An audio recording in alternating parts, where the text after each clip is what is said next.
Atos 2, de 1 a 13, a palavra do Senhor diz assim: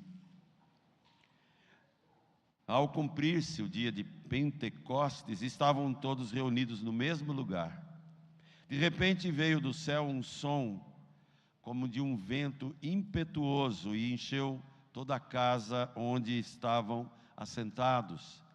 E apareceram distribuídas entre eles línguas como de fogo, e pousou uma sobre cada um deles. Todos ficaram cheios do Espírito Santo e passaram a falar em outras línguas, segundo o Espírito lhes concedia que falassem. Ora, estavam habitando em Jerusalém judeus, homens piedosos, vindos de todas as nações debaixo do céu. Quando, pois, se fez ouvir aquela voz, afluiu a multidão, que se possuiu de perplexidade, porquanto cada um os ouvia falar na sua própria língua. Estavam, pois, atônitos e se admiravam, dizendo: Vede, não são porventura galileus todos esses que aí estão falando? E como os ouvimos falar cada um em nossa própria língua materna? Somos partos, medos, elamitas, e os naturais da Mesopotâmia, Judéia, Capadócia, Ponto e Ásia, da Frígia, da Panfilha, do Egito, das regiões da Líbia, nas imediações de Cirene, e romanos que aqui residem, tanto judeus como prosélitos, cretenses e arábios. Como os ouvimos falar em nossas próprias línguas as grandezas de Deus? Todos atônitos e perplexos interpelavam uns aos outros: Que quer isto dizer? Outros, porém, zombando, diziam: Estão embriagados. Senhor, um texto como esse, de tamanha grandeza, de tamanha magnitude, de tamanha historicidade, garantindo a nós a chegada do Santo Espírito como prometido pelo Senhor Jesus, e de lá para cá, esse mesmo poder, essa mesma majestade, essa mesma dinâmica espiritual mantém, sustenta, levanta, capacita, conduz a igreja, e há de ser assim para sempre. Nós queremos esse poder, Pai, a compreensão desse texto, a certeza de que o Senhor não caduca, a certeza de que a igreja a Ti pertence e ela ainda é motivo de proclamação, de controvérsias. Ela é a menina dos Seus olhos. Por isso, Pai, reveste-nos do Espírito Santo para comunicarmos essa palavra, e permita que a capacidade auditiva interna de cada irmão e de cada irmã possa realmente ser um instrumento de condução da compreensão dessa palavra para a transformação de nossas vidas no Teu padrão, em nome de Jesus. Amém. Eu gosto muito da expressão vida na vida. Vida na vida. De onde eu tirei isso? Há uma citação do John Stott, eu coloquei em vermelho aqui. Gostei demais dessa afirmação que ele faz, numa obra que eu li há muito tempo atrás, mais de 25 anos. Doug Bannister escreveu A Igreja da Palavra e do Poder. O que acontece quando uma igreja experimenta tudo o que Deus tem para oferecer? E aqui citações impressionantes de vários autores, e uma delas eu deixarei para o final. Dr. John Stott, eu tive o privilégio de encontrá-lo 2 vezes em congressos, tirar foto, fazer entrevista, conversar, receber livro. Foi muito bom. E a imagem que eu tenho dele, assim, de um belo dia lá em Serra Negra, num acampamento é maneira de dizer, num congresso, né? 2.600 líderes, entre pastores e líderes do Brasil e do mundo, estavam lá no Vale do Sol. E ele era o preletor principal num tempo em que a Vinde era operante e o Caio Fábio ainda não tinha passado por toda a turbulência de sua vida. E lá estávamos jovens pastores e pastores de mais idade, líderes de todas as denominações. E no último dia, lá vinha a banda do Asaf Borba tocar e cantar louvores. E a Santa Ceia seria ministrada pelo Dr. John Stott e também a própria palavra final, antes de todos os textos que ele já tinha falado. E naquele momento, quando anunciam a entrada dele no salão, que cabia mais de 3.000 pessoas, naquele momento ele cativou a todo mundo, porque ele sempre foi muito simples, muito direto, muito inteligente, muito abençoado, muito próprio para aqueles momentos e para fazer a cabeça daquela moçada entre as quais eu me incluía. Não me incluo mais pelo fato visível, mas naquele dia, quando aquele homem entra numa plataforma, um púlpito centralizado, e ele sai dos bastidores com uma camisa havaiana, não deu outra. Quando ele entra para pregar e usando uma camisa havaiana, todos, sem exceção, jovens pastores, até 30 anos, 30 e poucos, todos se levantaram e bateram palma para aquele homem. Os demais acabaram se levantando por coação, Mas por quê? Porque aquilo quebrou alguns paradigmas de todos aqueles que às vezes eram extremistas, tradicionalistas, outros eram, vamos dizer, avivalistas, carismáticos, e sempre houve no meio evangélico mundial, desde sempre, e nunca deixou de existir, uma controvérsia, uma briga, quem está certo, quem está errado, o que é de Deus, o que não é. E aí se faz necessário a leitura introdutória desse texto do próprio Dr. John Stott. Não pode haver vida sem o doador da vida, nem entendimento sem o Espírito da verdade, nem comunhão sem a unidade do Espírito, nem caráter semelhante a Cristo sem o fruto do Espírito, nem testemunho efetivo sem o seu poder. Assim como um corpo sem respiração é um cadáver, a igreja sem o Espírito Santo é morta. John Stott. Vou repetir, porque para mim, se eu pudesse falar amém, Deus abençoe, eu faria, ia embora. Tenho certeza que depois o cântico explica tudo o que eu quero dizer, mas que o texto já disse.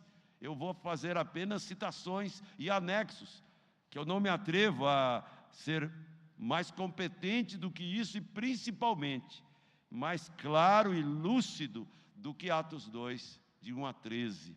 Não pode haver vida sem o doador da vida. Não pode haver entendimento sem o Espírito da verdade. Lembrem que Jesus disse: Ele vos guiará toda a verdade, Ele vos fará lembrar de tudo que vos tenho dito. Não pode haver comunhão sem a unidade do Espírito. Não pode haver um caráter semelhante ao de Cristo sem o fruto do Espírito. Não pode haver um testemunho efetivo do Evangelho sem o poder do Espírito Santo. Assim como um corpo que não respira é um cadáver, igreja sem o Espírito Santo é morta. Lucas é muito feliz e muito pródigo em falar do Espírito Santo, em mencionar o Espírito Santo, tanto no Evangelho, quando ele cita o momento do batismo de Cristo. É um texto conhecido, mas de tanta beleza que ele tem, se lêssemos 10.000 vezes, ainda seria pouco. Lucas 3, 21 e 22, registra o seguinte fato: quando todo o povo estava sendo batizado, também Jesus o foi. E enquanto ele estava orando, o céu se abriu, o Espírito Santo desceu sobre ele em forma corpórea, como uma pomba. Então veio do céu uma voz que dizia: Tu és o meu filho amado, em ti eu me comprazo. Você já parou para pensar na sua pessoa como pecador, salvo e resgatado, cheio do Santo Espírito, vivendo uma vida de obediência e consagração, e o próprio Deus entrando em cena, dizendo de você que que Ele está contente com a vida que você leva. Esse é o filho que eu amo. É assim que um filho de Deus deve ser. Nele eu tenho prazer.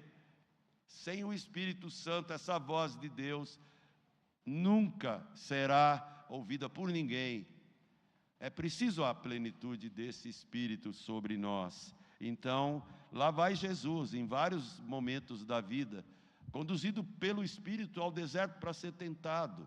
Lá vai Jesus vivenciar toda a crise e toda a briga e toda a luta contra os fariseus que viviam à espreita de uma brecha para puxar o tapete, para colocá-lo em situações de saia justa. E o próprio Jesus, um dia, em tom assim, de graça poderosa, ele entra numa sinagoga e abre o livro do profeta Isaías. E aí a Bíblia diz: o Espírito do Senhor está sobre mim, porque Ele me ungiu a pregar boas novas. O cenário muda quando a gente aprende a depender do Espírito Santo. Não há ninguém capaz. Não há ninguém capaz de tocar um hino, de pregar uma mensagem, de dar um folheto. Não há. Não há treinamento, não há pós-graduação, não há doutorado, não há literatura escrita ou lida. Não há. Se o Espírito Santo não capacitar você, a passividade será crônica.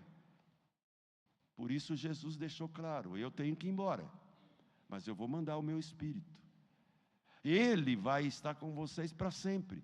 Ele vai ser o consolador, o motivador, o condutor, o capacitador, aquele que vai dar plenitude, a plenitude dele, vai abrir as mentes, os neurônios, a alma. Ele vai encher você de entusiasmo, sem que você fique com medo do julgamento, ou de ser chamado de extremista, sentimentaloide. Ele vai deixar claro que é preciso vida na vida. Nós precisamos vida na vida, nós precisamos de multiplicação na vida. Afinal, olha o cenário desse domingo. Vocês acham que é em todo lugar que tem isso aqui? Jovens que querem poder, que querem viver, que querem se consagrar. Vocês acham que tem algum artista ali? Que tem alguém fazendo só teatro? Se tiver, o Espírito Santo vai revelar e ele vai ficar com tanta vergonha que ele vai sentar aqui e vai falar: Senhor, me enche desse poder para que eu possa voltar lá e fazer a sua mensagem, e cantar a sua mensagem com toda a alegria do meu coração. Vocês acham que eu estou aqui porque tenho 40 e tantos anos de ministério? Vocês acham que é fácil sair daquele banco ali, pegar a Bíblia e ouvir o pastor Márcio ou o Ricardo falar: Deus te abençoe, vai que é tua, Davi? Não é o Tafarel, não, é o Davi. E eu tenho que vir. Que força que eu tenho que trazer para cá? A minha, o que é? Não vai dar. Mas quando a gente começa, mesmo que a perninha bambeando, o gambito do pastor, sabe? Deus dá uma graça. Mesmo que você não entenda o que eu falo, que você não entenda e nem concorde com o que eu prego, eu te desafio a dizer: esse texto não é verdadeiro. Aí eu digo para você: olha, o problema seu não é comigo. Eu sou do departamento de divulgação. O teu problema é com o departamento de administração. Você vai falar com o autor e o problema é dele. Eu apenas faço propaganda do que ele me mandou fazer. E faço porque ele, por misericórdia, me deu do seu Espírito, que habitando em mim, me ajudou como ajudou Pedro, quando ele vai e pergunta: Senhor, como é que eu vou fazer para falar?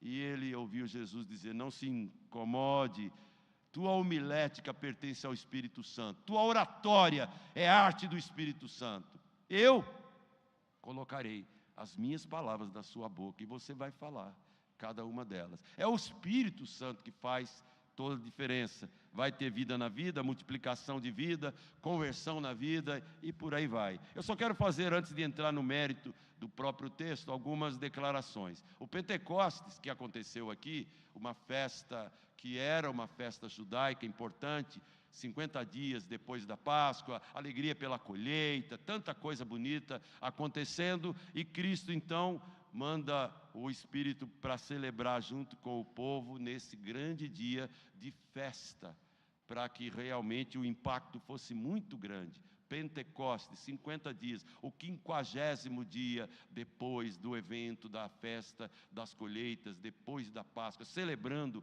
a festa das colheitas, uma alegria imensa. O Pentecostes não pode ser repetido. Ele foi um ato final do ministério de Cristo, como um aviso: eu vou voltar. Outra ideia que eu vejo, e tem gente que não vai concordar, mas eu me curvo diante dessa afirmação: o Pentecostes foi o cumprimento do que Jesus mandou, do que Jesus prometeu. Eu vou, mas o Espírito Santo virá. E quando ele vier, ele vai fazer isto e aquilo outro. E é o que tem acontecido. Terceira verdade que eu deduzo do texto: o Pentecostes inaugurou o tempo do Espírito Santo. É por isso que ninguém concorda que esse livro tenha que ser chamado Atos dos Apóstolos. O melhor seria Atos do próprio Espírito Santo. E por aí vai. Outra verdade que eu vejo é que o Pentecostes foi o primeiro reavivamento, o primeiro momento em que a coisa é celebrada de maneira impactante, como um vento forte que vai e varre tudo que é obstáculo, até que tudo fique pavimentado, para que o Evangelho alcance pessoas. Então, eu quero dizer para vocês, meus irmãos, que é necessário o Espírito Santo. A vida que eu tenho, a vida que você tem, ela começa em operação, em ação, com o mover do Espírito. Quando ele entra e transforma, quando ele entra e regenera, quando ele entra e sela alguém, quando ele entra e assume o controle de alguém. E esse texto aqui é tão impressionante que eu gostaria que você o guardasse no coração, independente de qualquer falha do pregador. O Pentecostes, ou o Espírito Santo, é algo ou alguém a ser buscado. Busque-o. Busque a plenitude do Espírito. O Espírito Santo é aquele que eu tenho que viver. Todo o que tem o Espírito Santo anda em novidade de vida. Quem anda no Espírito não faz a vontade da carne. Gente cheia do Espírito Santo é responsável por obedecer a palavra e tem consciência de que santidade é progressiva, salvação é definitiva, santidade é progressiva. Então, quem tem o Espírito Santo, por ter buscado sua plenitude, vai ser cheio e mais cheio a cada momento. Mas esta pessoa viverá e andará no controle e na provisão poderosa e capacitadora do Espírito Santo. O que ele provê de dom, o que ele provê de fruto, ele provê o seu caráter semelhante ao de Cristo. O Espírito Santo também tem que ser cultivado dentro do seu coração, não resistido, não mintais a ele. E a última ideia que eu deduzo daqui é que o homem cheio do Espírito, ele fala do que ele tem. E Jesus disse: ele vos fará lembrar e falar de tudo que vos tenho dito. Então vamos ao texto. Por que eu quero dar a esse texto um tema que é igual uma parte importante da música? Eu quero esse poder. E na verdade eu quero um parênteses também, para ilustrar o tema da mensagem. Eu quero que você entenda nesses 13 versos, que há aqui um fato, o Pentecostes. E há aqui uma apresentação ao mundo, o verdadeiro pentecostal. Sabe, no seminário e depois dele, muitas e muitas vezes, em reuniões, a palavra pentecostal parecia demoníaca. Quando alguém falava é pentecostal, geralmente era pejorativo. Logo, Atos 2, de 1 a 13, é pejorativo. E eu não vejo isso, não tem aqui nada pejorativo. Pejorativo é que aquilo que eu faço, aquilo que eu deduzo, aquilo que a minha ou qualquer outra denominação impõe às pessoas, para que se acredite que pentecostal é o extremista, é o camarada cheio de sentimentos, mas oco de consistência doutrinária, ao mesmo tempo que outros querem que eu acredite que o tradicional é aquele camarada cheio de razão, cheio de doutrina, cheio de ortodoxia, mas seco, sem lágrima, sem coração, sem fervor.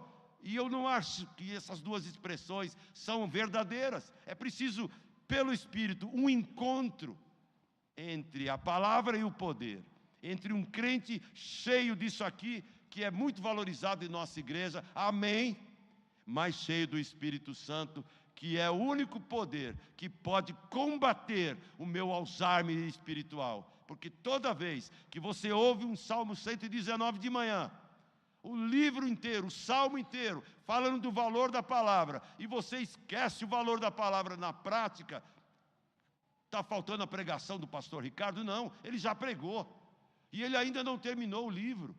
Está faltando o quê? O Espírito Santo para convencer. Aquilo é verdadeiro, aquilo não é só retórica do jovem pastor, querendo mostrar a importância de fincar nossa raiz na palavra. Mas falta o poder do Espírito que me faz lembrar, o poder do Espírito que me faz curvar em obediência.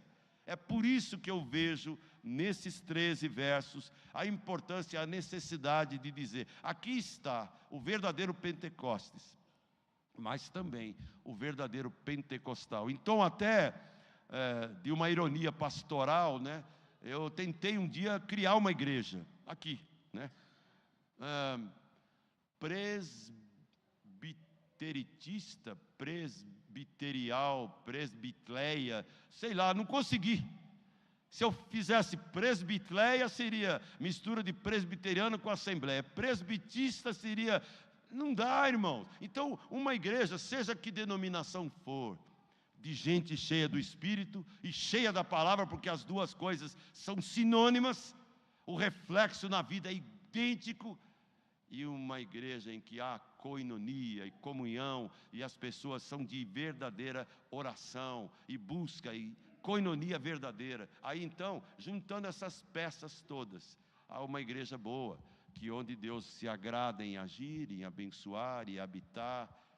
Por isso eu vejo nesse texto o Pentecostes e o verdadeiro pentecostal. Mas para simplificar a coisa, eu quero esse poder. Em primeiro lugar, verso 1a, cumprindo o tempo determinado de Deus. Eu quero esse poder, cumprindo o tempo determinado por Deus. Versículo 1 começa: ao cumprir-se o dia de Pentecostes. Sabe, irmãos, a agenda está na mão do Espírito Santo.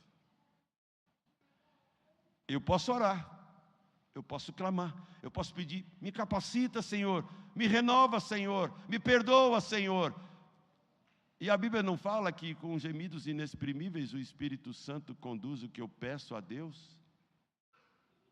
Eu quero esse poder se movendo em mim, cumprindo o tempo determinado por Deus. Espera lá alguns dias e do céu vocês serão revestidos de poder. Você já pediu isso? Você já pediu isso? Eu sempre me impressionei, já disse isso aqui, com um personagem da história não tão recente, mas 200 e poucos anos atrás, um homem chamado Daniel Nash. Eu sempre achei interessante a vida dele. Historicamente, ele era só um homem que orava. Por Charles Finney e por tantos outros avivalistas da época, o que ele fazia? A hora que ele sabia que algum desses pregadores iria para tal lugar, para tal cidade, ele ia uma semana antes, alugava um hotelzinho fuleiro qualquer, para ficar em jejum e oração uma semana, orando pelo evento, pelo pregador. E eu fico pensando, quem faz isso hoje por qualquer pastor, por qualquer congresso? Quem? Só se for uma velhinha da igreja, uma senhorinha de cabelo branco, porque nós não fazemos. Temos que dar a mão à palmatória, precisamos desse poder, precisamos. Eu quero esse poder. E alguém pode falar: mas você já está no bico do corvo, cara, que é isso? Então, ore pelo Ricardo. Se não vai orar por mim, ore para que ele tenha esse poder, porque ele é um jovem pastor. O que ele vai fazer, só Deus sabe. O que eu fiz, só Deus sabe. Mas quem fez por ele, quem fez por mim foi o mesmo Espírito, é Ele, o Espírito Santo. E eu quero esse poder, cumprindo o tempo determinado por Deus na minha vida, na minha pregação, no meu tempo aqui, no teu tempo aqui. Aí a igreja vai ser, de maneira fantástica, luz para todos os povos. Eu quero esse poder, cumprindo sempre o tempo determinado por Deus para a minha vida. E eles aguardaram, e do alto eles foram revestidos, porque quem promete tudo que é relacionado ao Espírito Santo não é dado à mentira, é o nosso Deus que nos ama. A segunda verdade que eu tiro daqui, eu quero esse poder agindo na mesma sintonia entre todos nós. Parece que não tem nada aqui, mas eles estavam todos reunidos no mesmo lugar. Atos 2:1b. Eu quero esse poder, agindo na mesma sintonia. Que bom, irmãos, que a gente tem no mesmo templo aqui, pessoas de gerações diversas, crianças, aqui.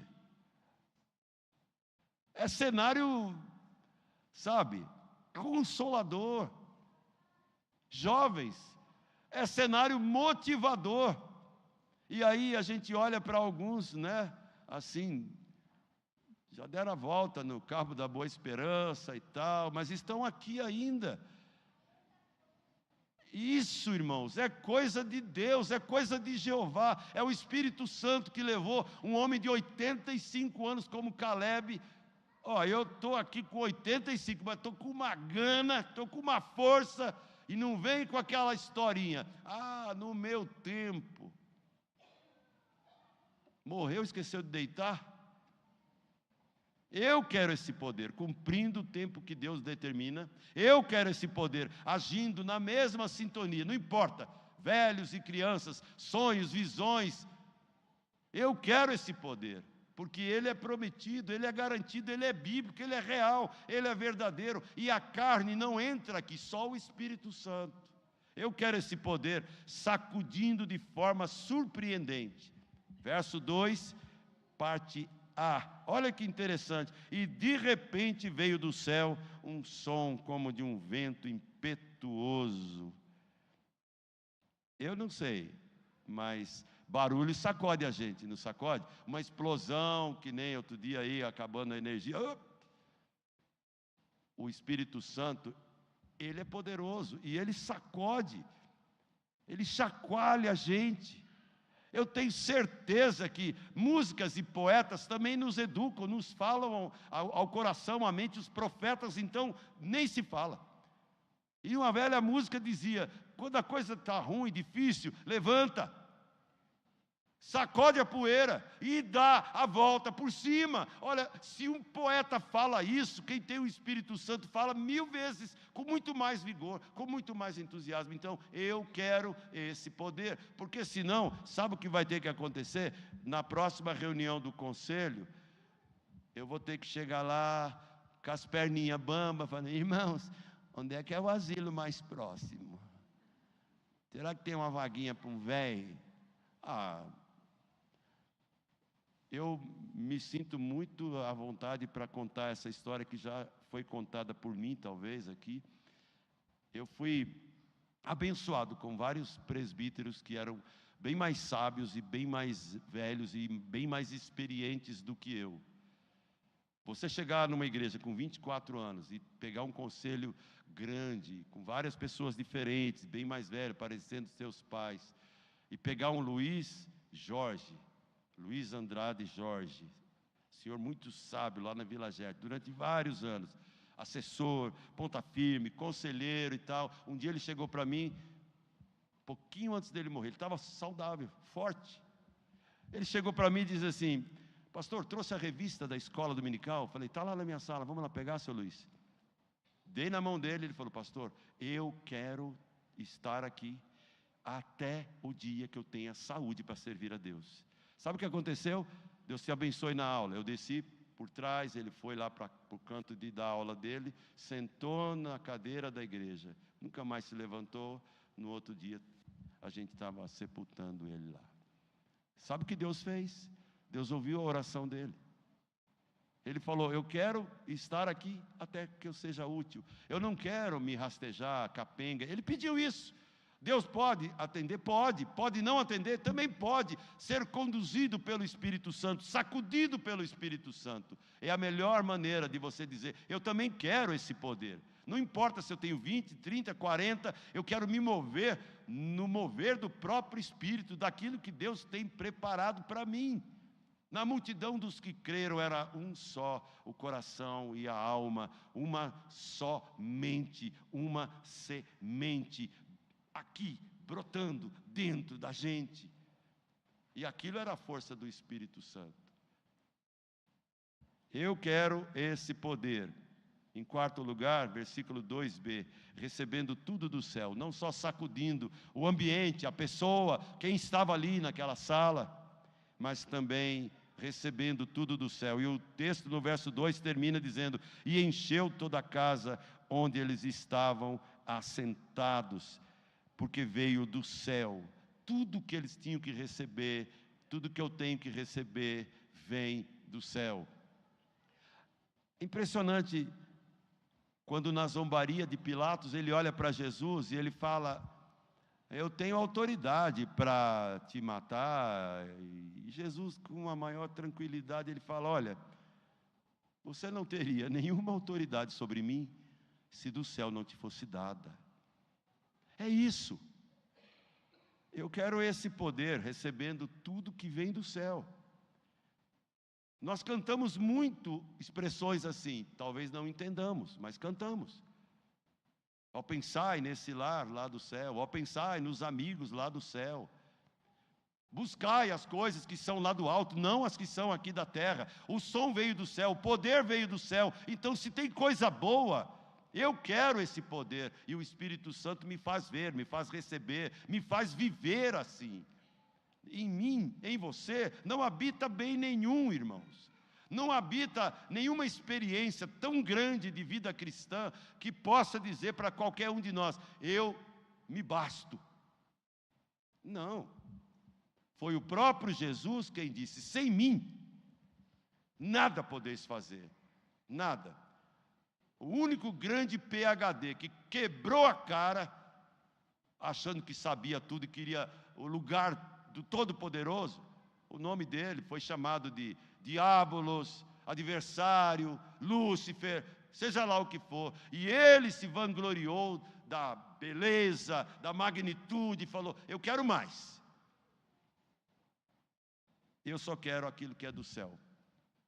O que não é do céu não importa. Algumas verdades ainda, irmãos, para terminar esse texto. Eu quero esse poder manifestando maravilhas visíveis.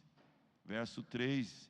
E apareceram distribuídas entre eles línguas como de fogo, e pousou uma sobre cada um deles. Em eventos específicos como esse, no nascimento de Cristo, em alguns milagres do Velho Testamento, a manifestação do Espírito Santo é tão visível e tão palpável, que ela não se torna um produto de fim de feira, comum, constante, brega, colocado, apodrecido.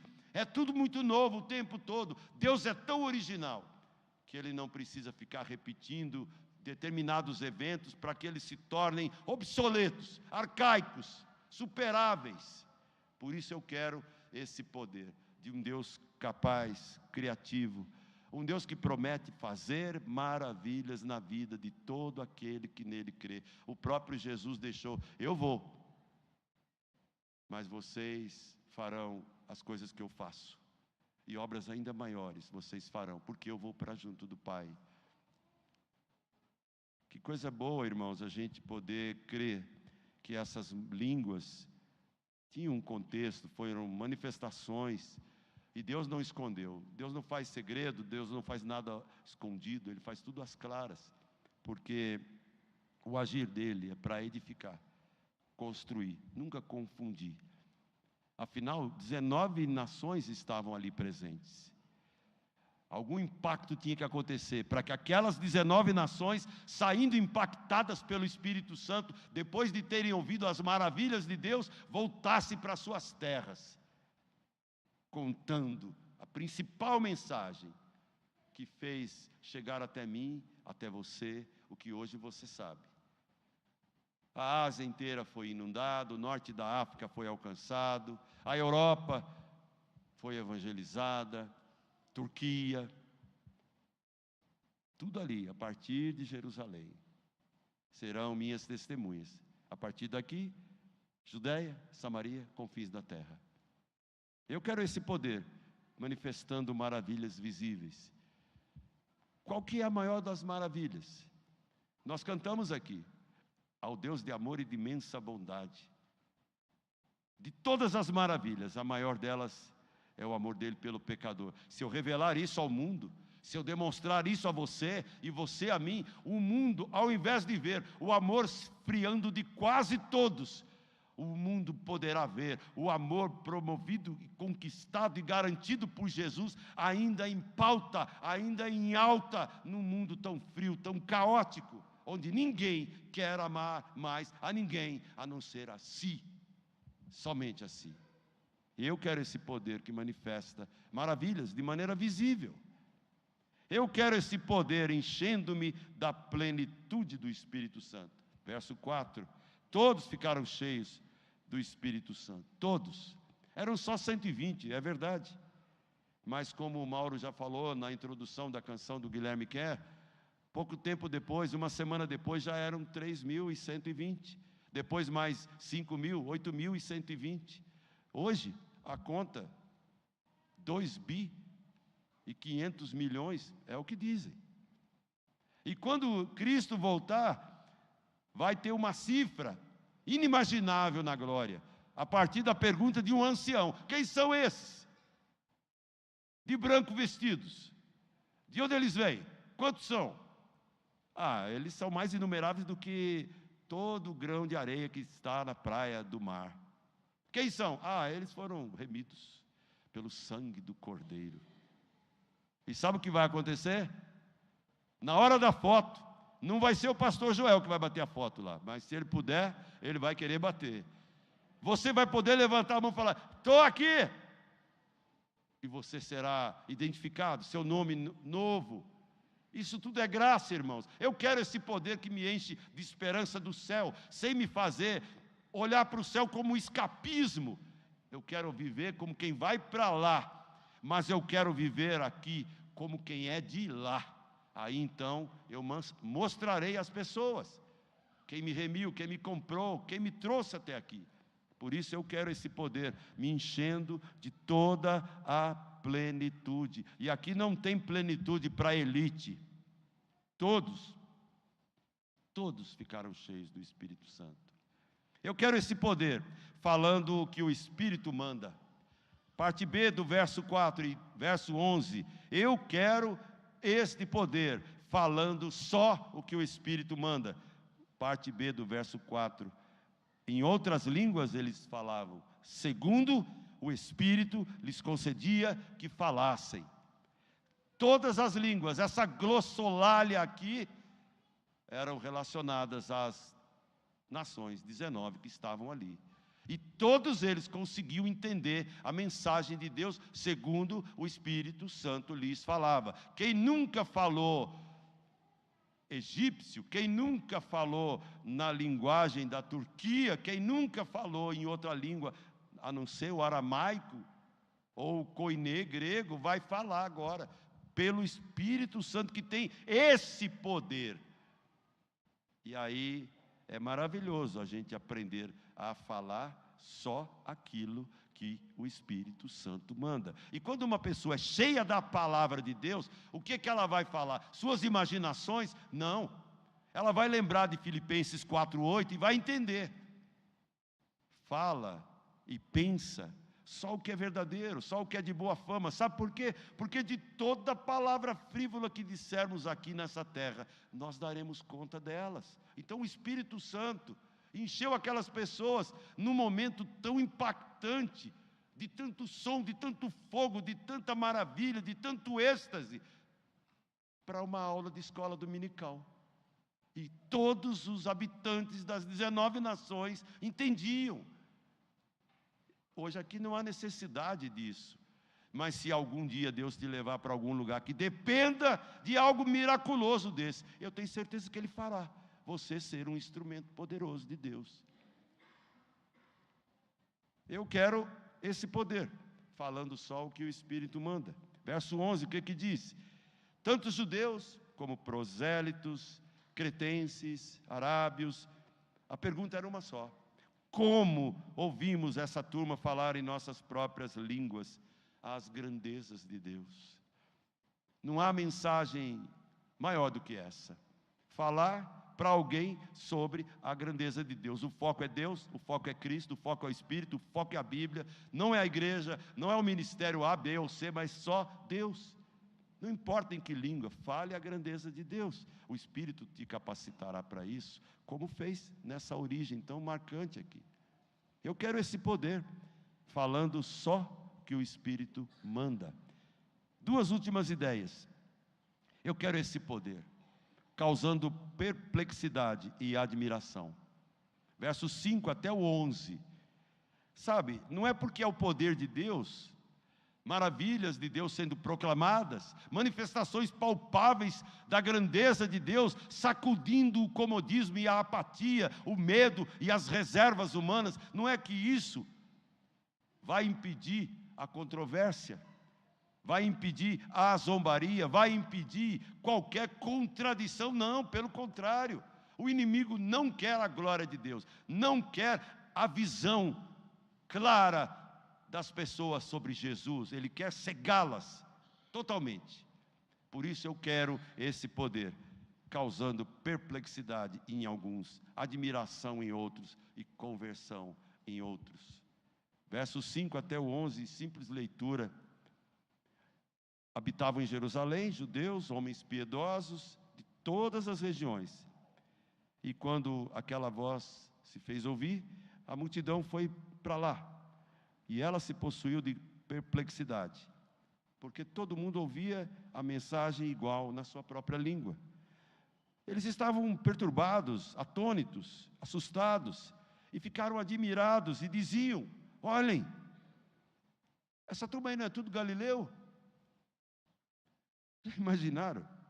Não é tudo presbiteriano? Como é que eles estão falando em nossa língua a mensagem do Evangelho? Olha, irmãos, olha que coisa, quem são eles? Olha o preconceito, são galileus, meros pescadores, iletrados, incultos. Como pode isso? É o Espírito Santo. Aí eles continuam dizendo: nós somos partos, somos medos, somos elamitas, somos naturais da Mesopotâmia, nós estamos lá da região da Babilônia, do Eufrates, do Tigre, do Iraque, nós temos cultura, nós temos medicina, nós temos tudo. E essa turma aí é o quê? Aí então eles ficaram realmente bem espantados com todas essas coisas. E eu creio que o mundo precisa se espantar com a gente também, pregando o Evangelho a ponto, a tempo, a fora de tempo, de qualquer forma. E a última palavra: eu quero o Espírito, eu quero esse poder, provocando controvérsias e rejeição. Verso 12 e 13. O verso 12 e o 13 mostram juntos que as controvérsias vão existir. E Jesus disse: olha, se perseguiram a mim, se odiaram a mim, se rejeitaram a mim, então não haverá suavidade. O desafio do um por um, Deus por todos, não está morto, está no forno, até que chegue a hora. Mas nós vamos passar por controvérsias por aí, com certeza. Mas olha que coisa impressionante, todos atônitos, perplexos, ainda tinham uma dúvida: o que isso significa? Outros, porém, zombando, diziam: estão embriagados. Daí vai Paulo lá em Efésios e diz: não vos embriagueis com vinho, porque no vinho é possível a dissolução dos padrões, do costume, da fala, do bom senso, mas enchei-vos do Espírito. Quem é cheio do Espírito causa impacto assustador nas pessoas, mas um impacto que causa vida, ao mesmo tempo que pode causar morte. Vida em quem crê, morte em quem não crê. E a morte e a vida não estão no poder de quem fala, e sim no poder do que se fala, que é a própria palavra que o Espírito Santo pode colocar na tua boca. Eu tenho certeza, irmãos, que nós queremos uma igreja da palavra e do poder. E eu vou terminar contando essa história. Dizem que Jonathan Edwards, muito jovem ainda, quando ele faz as suas 70 resoluções que é um artigo maravilhoso, 70 propósitos de um menino de 20 anos, escrito em 1722, eu já li, já estudei, gosto de ler e reler, acho que é interessante. Ele era um pregador diferente de Whitefield. George Whitefield, era um pregador eloquente. Dizem que ele tinha feito curso de teatro, então ele tinha uma dinâmica de púlpito que atraía as pessoas, ao mesmo tempo que ele tinha um conteúdo. Já Jonathan Edwards tinha tanto receio do emocionalismo barato, que também já estava seduzindo muitas pessoas, e ele ficava numa posição mais extrema, e ele pregava lendo. Os sermões dele eram lidos, e ele lia, às vezes em tom até moroso, e lia com lentes grossas. E não é que um dos sermões mais poderosos de todos os tempos, pecadores nas mãos de um Deus irado, foi assim feito, foi assim lido, e havia tamanho poder, não na oratória do pregador, mas no Senhor que ungiu os lábios daquele homem para simplesmente ler, e havia poder ali. Então, preocupado com a controvérsia entre avivalistas, extremistas e ortodoxos, ele escreveu há 274 anos um livro que eu aconselho você a ler. Eu já o li 2 vezes apenas, quero ler mais uma. Os afetos religiosos, ou como lidar com as emoções na vida evangélica, na vida cristã. 274 anos de idade tem esse livro. Eu não vou ler o livro aqui, apenas algumas ideias. Sabe o que ele fala? No livro ele diz assim: a Bíblia ordena o fervor. Aí ele vai citando todos os seus argumentos. O fervor é a força da vida. O fervor provoca mudança de vida. As Escrituras se referem à verdadeira espiritualidade como uma espiritualidade ardente. As Escrituras ensinam que o amor, o sentimento maior, é a essência da nossa fé. O amor dá vida a todos os outros sentimentos. Os heróis da Bíblia são exemplos de espiritualidade fervorosa. Tudo isso ele fala no seu livro e muito mais. Então, sabe o que eu quero? Eu quero esse poder para mim, quero esse poder para os presbíteros, quero esse poder para os diáconos, para os jovens, para os pastores, que são irmãos caríssimos,